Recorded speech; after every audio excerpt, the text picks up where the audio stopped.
Alright, what's up y'all, LakerFan here. As you're about to title today's video, we're in the theater where you get 4 points for every dunk in this game mode, and I have amplified that by using the best build possible for it, in my opinion, a pure slasher 610 that can get standing contact dunks, driving contact dunks, all that stuff, and it's make it take it too. So it's like the absolute perfect court to pair that with my build right here. Now, as you can see, they have a 7-1, GOAT status, 92 block, all that stuff build right here to counteract what I have. So if there's any build that should be able to stop it, it's something like this.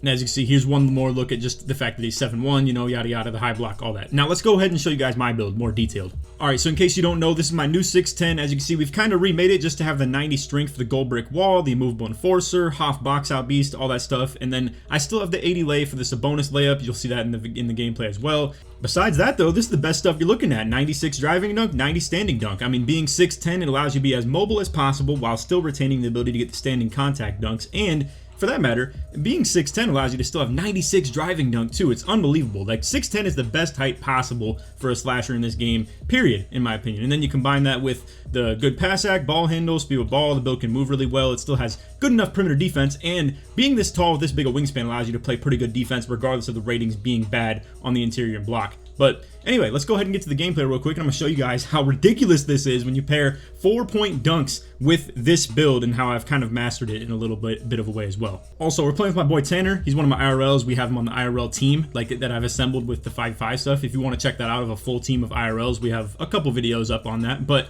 anyway, we got Tanner on a lock build, so he's kind of on like a new Bonnie build per se. But anyway, he's here to pretty much just kind of be a role player a tad bit. As you can see, the dude already jumps out the play. Boom, there's 4 points straight like that. And that is just terrible. That is so tough for a defense to deal with. That if you give up something as easy as that, that is 4 points. That hurts. Like, even 3-pointers hurt, obviously, when you give them up like that. But they have to be earned quite a bit. I mean, this right here, as you can see, I'm just getting to the dead zone. He's just too slow, bro. He literally just can't keep up. Yeah, he's supposed to be a build that can defend me really well. Now, here's the problem. If he sits back way further than this, we still have the floater to go to for free. And obviously, with this being make it take it, it's still a really easy thing to retain those possessions if I'm getting super easy floaters where the dude is backed off on me like crazy. So I already know people are like going to be disrespecting the comments. They're going to be dissing the way this dude was playing defense. They're like, this is way too high. You can't play that high. I mean, the honest truth is he cut it off pretty good. It's just, as you can see, the build's too slow. It can't catch up with that. And then you get to that dead zone dunk. I mean, if you're past him and you got them on your hip, it's a dunk meter, easy. And just like that, 2 baskets, we're up 8 points. I mean,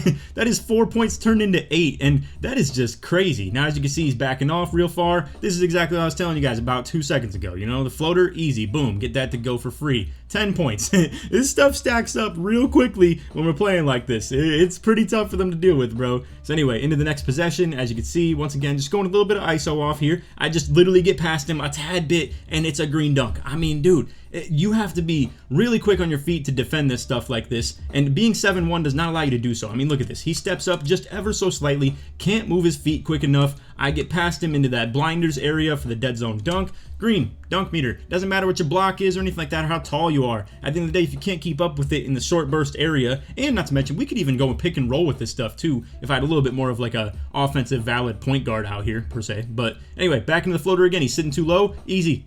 It's just crazy, bro. Now, I didn't get a chance to get takeover or anything like that because obviously, you know, the score is going extremely quickly. You get a bunch of 4-point dunks, it's going to stack up in a way that is really hard to, you know, even get takeover toward like the game or anything like that. But now, as you can see, he's playing up a little bit high. He does cut me off pretty good right there, so we're just going to go ahead and reset. So as you can see, we're going from the mid-range area. He actually cuts me off really good. You can see he's going to play my left really hard and force me into his help defender, and I did kind of just walk into that. But once again, dead zone dunk meter. He gets on my hip, and it's over. It really is ridiculous, and that's why I really do mean to tell you guys, that block rating stuff can be it's all sweet and stuff, you know, like it's all cool. And as you can see, I should have just hit Tanner, but I just want to kind of run this back and just talk about this.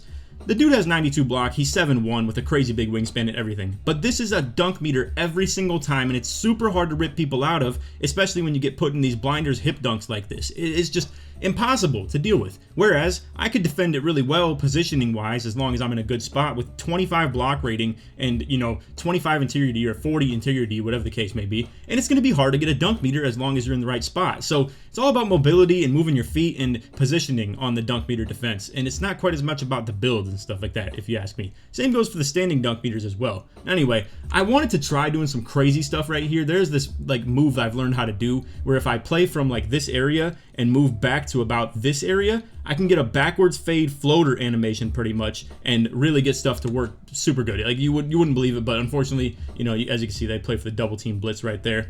Anyway, just gonna go ahead and showcase one possession of defense. As you can see, we get Tanner out there, versatile defender, playing the big man. As you can see right here, I switch on, don't have the interiority, and that's where I do want to argue, for the sake of interiority, it's good for stopping layups, very much so. Like right there, if he goes for a dunk meter, if I'm in a good spot with it, you can't get it, but the layups don't really care quite as much about positioning. And as you can see, stuff like that is something you don't want to give up either, because boom, just like that, they'll get, you know, 4 points back in the other direction. So anyway, a little bit of rough defensive maneuvers right here as I try and pick up for him in the middle, but he ends up trying to fight through. So I, you know, go back to my pop right there, and he just doesn't hit the guy wide open. Just unfortunate for their sake of offense and stuff. Cut him off right here, nothing doing. Got to make sure we watch the back doors. Boom, D that up really well, play for the box out, rebound, just like that. Now just all it takes is, you know, just get one bucket, we're good. So anyway, we're gonna reset me right here. I was gonna really try again to get to this area, but they are literally just double teaming me. I mean, this is what it comes to, bro. Like, I'm trying to get to this backwards fade floater for the sake of content and making it cool for you guys, but as you can see, they're playing for the double. Unfortunately, I don't get the pass off, yada yada. Getting in the next play, as you can see, we just hit Tanner wide open as they go for the double team on me again. He hits the midi, boom, game over. So this is ridiculously OP when you pair this build with this court. It really is insane. I think it's really fun too that Park, like, you know, has segued into something that is like theater, and I think theater is just a better environment than Park, if you ask me. You get matchmaking, you get really instant games, you get, like, you know, no having to worry about whether you're playing people that are garbage or good. It's just literally a crapshoot of whatever you could run into. I would love if they had a ranked mode for Park. That would be super fire, but you know, we're talking circles around what I've been asking for out of, you know, 2K for years now. But anyway, I mean, this is cool with me. You get matchmaking, you get games quickly, and then you get into something that maybe has a cool little spin-off on how the game works. And in this case, the double points for dunks, really cool. Also, if you guys didn't know, I'm pairing up with the NBA 2K Lab this year, so you can use code Laker for 20% off at checkout at their website. That's NBA2KLab.com. On this website is all types of really good statistical jump shot information. You can also test the jumpers on their website too. Plug the controller straight into your phone or to your PC. You can get early, green, late. It'll tell you where you need to adjust on that jump shot, or if you don't know what jumper you want to run, you just go to their jump shot recommender, you punch in your height, the jump shot rating that you're working with, and then based on the milliseconds of timing that you get, it'll recommend you a jump shot. So again, if you want to use code Laker for 20% off at checkout, that's NBA2KLab.com. Appreciate you guys, and we'll get back to the video. So anyway, just getting to a second gameplay. I just want to give you guys a little bit more gameplay of like showing how this court works and stuff. This is one of our first games on here. As you can see, like Tanner didn't even have, like, you know, stats or anything like that, and it's a brand new build, 89 overall, all that stuff. But anyway, this is with a 98 Prim D 95 steel guy on me too. So that's still even a good matchup in my opinion, because then I have to worry about plucks and stuff, and I can't really go for cuts over and over again because of the passing lanes and stuff like that. So it's, you know, a little bit more challenging.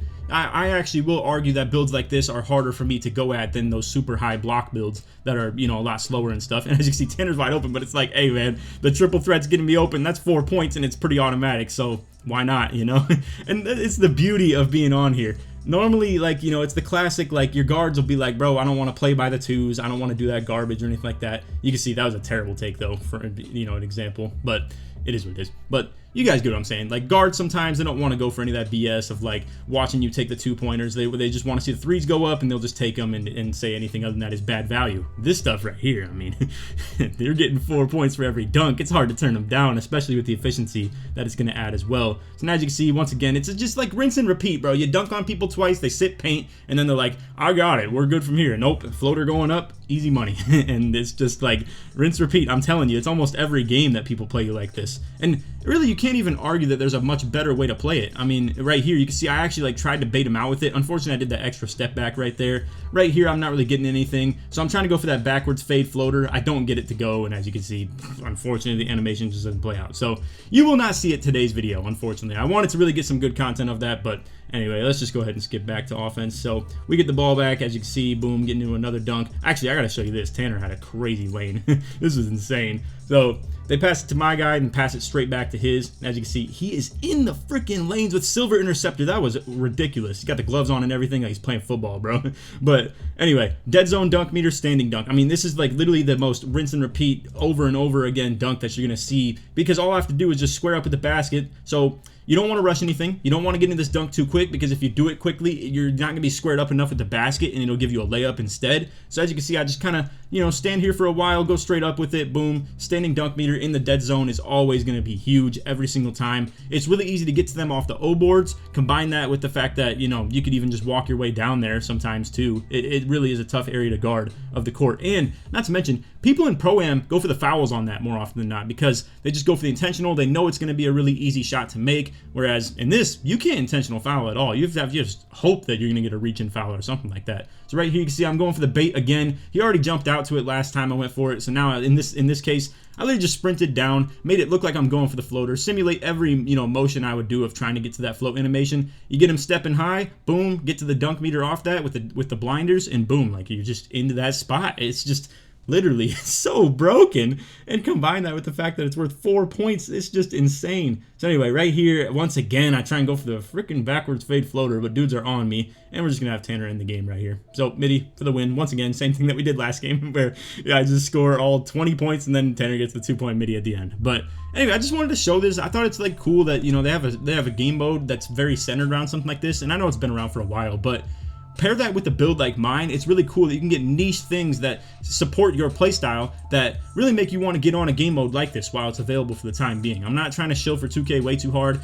There's a lot we need to work on 2K as far as the matchmaking system still. Like ranked being involved, it would be so good, bro. I think this park stuff has run its cycle, if you ask me. I don't like the whole waiting for games aspect anymore. I don't like the, you know, crapshoot of like random skill level you could play against and stuff like that. I'm trying to play against good people consistently without having to wait for games forever and just over and over and over again play them. And maybe for rewards and stuff too, being one of the top teams. Or I know 3v3 Pro-Am works like this technically, but it's still not like ranked skill-based matchmaking, if you know what I'm saying. And some people hate that. I understand. You know, some people hate that when they play with one side of friends and they have like one other sweat side of friends, where when they play with the sweat side of friends and they get their rank up, then they can't go back and play with their garbage friends because then the garbage friends can't compete with the people that they end up playing against. I'm saying we could even still do it as a team. Just fix 3v3 Pro-Am or something, or make like Pro-Am 2v2 accessible as well, like a 2v2 Pro-Am, and just make all these courts accessible, make it really easy to do, give it good rep rewards and just like all types of grind and stuff like that we can get behind it, and just for the pride's sake,